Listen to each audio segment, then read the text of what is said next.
Model 3 at the track, a Next Gen Roadster sighting, a Tesla Supercharger and drive-in diner combo, and more. This is Tesla Tidbits episode number 345 for January 8th, 2018. Teslarati brings us our lead story today, where two different well-known drag racers put the Model 3 to the test on the drag strip and came away with some very interesting data. Firstly, it should be noted that Tesla advertises the car's 0 to 60 speed is between 5.1 and 5.6 seconds.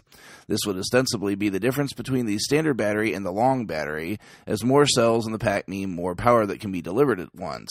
So you'd expect the car should be falling in line at the 5.1 second end of the spectrum, give or take a tenth. And that's what Brooks from Drag Times found in his first run, pulling a 4.9 second run on his first attempt with a quarter-mile time of 13.6 seconds at 103 miles per hour as measured by his V-Box. But on the second attempt, Tesla's new golden child ripped off an even better run, notching a 4.66 second 0 to 60 and a quarter-mile time of 13.4 seconds at 103.5 miles per hour. Off to a more lawful, shall we say, racing event, a Model 3 owner on YouTube known as I1 Tesla took their car to the strip and met up with Charles from the Tesla Racing channel and took a couple runs on the 8th mile strip against a Model S 75D, as well as TRC's gutted P100D Ludicrous, which is truly a beast from hell. Just ask all these souped up ice cars that he's waxed with it. Anyhow, at the strip, we saw some more of the same, but in more interesting fashion when seeing the Model 3 up against its big brother in the Model S 75D directly. While the Model S got the job done, it barely got the job done. The owner claims a 4.90 to 60, which is what Brooks also saw. Looking at the result slips, you see that the Model 3 actually got the jump on the Model S off the line. This is, of course, driver-related there. But you can also hear that the Model 3 is having issues with grip in the rear-wheel drive configuration, where the 75D stays glued to the pavement, with the dual motors managing traction much better. The Model 3 clocked an 8.78 eighth mile time at 82.07 miles per hour, while the winning 75D did it in 8.198 at 83.8 miles per hour. So a surprising result in a less than 2 mile per hour difference at the end, and only 0.6 of a second separating the cars. The match against the P100D really was no contest, with the P100D torching the Model 3, laying down a time 1.37 seconds better. I have to believe that this is why the Model S 75s got the recent performance bump, which ended up including some already produced cars. As the car stood before, it was a full second slower in the 0 to 60 than it is now, and that version of the Model S would very likely have lost to the Model 3, which really is not a good look for your 50% more expensive luxury car to lose a drag race to your economy model. Finding out those performance specs for the dual motor and performance versions just got a whole lot more interesting. Last episode, I brought you the story of Alex Roy making the Model 3 the new EV Cannonball run leader. Today I share his review of the car as a result of that ride, courtesy of the drive. Overall, he loves the car, but does have one major complaint, and one that I'm pretty much in agreement with. He took the Model 3 to task for its implementation of autopilot, and I have to say, for the most part, I agree with him. He particularly rails on moving the car's situational awareness display out of the direct line of sight of the driver, as well as what I consider to be the most egregious design decision, to take away the dedicated stalk to control tach and autopilot speed and distance. As he also notes, these are problems that can be mostly remedied with a firmware update, and I'd be stunned if Tesla didn't already have one or more of these solutions he suggests in the pipeline. To me, the most obvious solution to the loss of the dedicated stalk is to make the right scroll wheel, which at the moment does nothing at all, into what used to be the old stalk. Or at least give you the option to do this, much the way that Model S and Model X do with both scroll wheels.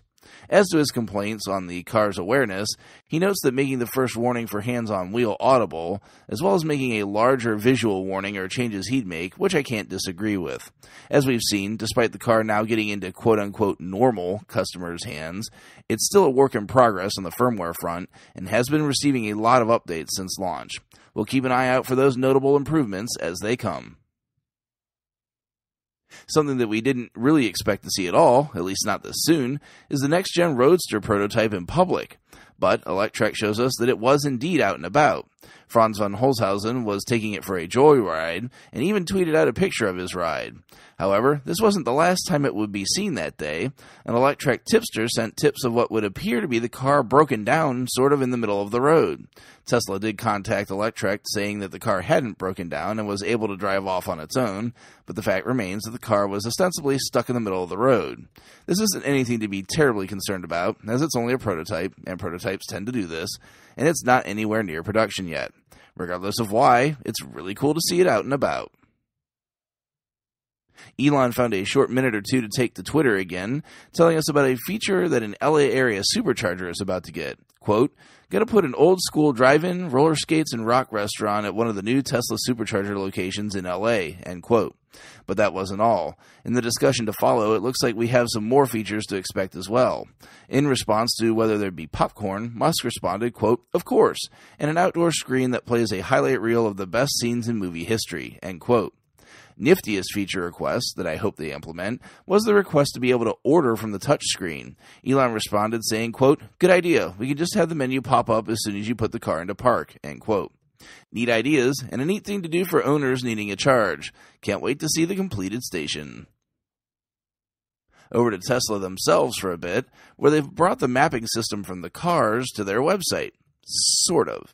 While the system does retain all the features of the one in the car, it unfortunately makes an oversight that reduces its usability for probably the majority of existing owners. One of the keys to the onboard mapping software is that it maps you to superchargers when your car needs it, taking into account your current range and when you need to stop. The problem, though, is that the online version only allows you to select the current models of the cars, Model S 75D or 100D, the Model X 75D or 100D, and the Model 3 long range. This leaves out many owners, yours truly included, that own one of the many variants of the vehicles that aren't among those 5. Personally, I'd stick to EV tripping, as they include the ability to use every possible model of Tesla, as well as other features if you'd like to supply your Tesla login. Finally tonight, just a hat tip and welcome to any new folks joining the show out there. I spent a few dollars on some Twitter advertising to extend the reach of the show here, and it seems to have done some good. If you're a newer listener, the goal of the show is to give you a week daily news report of all the news in the Tesla sphere in roughly 5 minutes or less. I respect your time, I respect that you've chosen to spend it with me, and I hope to keep you around. Make sure you check out the links to the full stories in the show description. While you're at it, check out the Patreon at patreon.com/Tesla Tidbits. Thanks very much to the super patrons supporting the show at the $10 plus level. They are John Waltower, Drew Schuyler, John Waller, Mark and Sarah Thomas, Ryan Scarborough, Lee Sweet, William Henry Crew III, Dory and Steve Guberman, Bruno Quindici, John Rich, Joey Boots, Ralph and Cheryl Waterhouse, and Adam Raymer Brown. If you can't support the show with dollars, be sure to show your love with positive reviews and subscriptions on YouTube, iTunes, and other services across the internet, or use the show referral code TS.LA/JON4602 if you're in the market for a new Tesla. It's good for free supercharging for the life of the vehicle. That's it for today. If you have feedback for me, the best way to be heard is to tweet at Tesla Tidbits and use the hashtag AskTeslaTidbits if you'd like your question to be considered for the show. I'll see everyone back here again tomorrow. Until then, keep it charged and hit the road.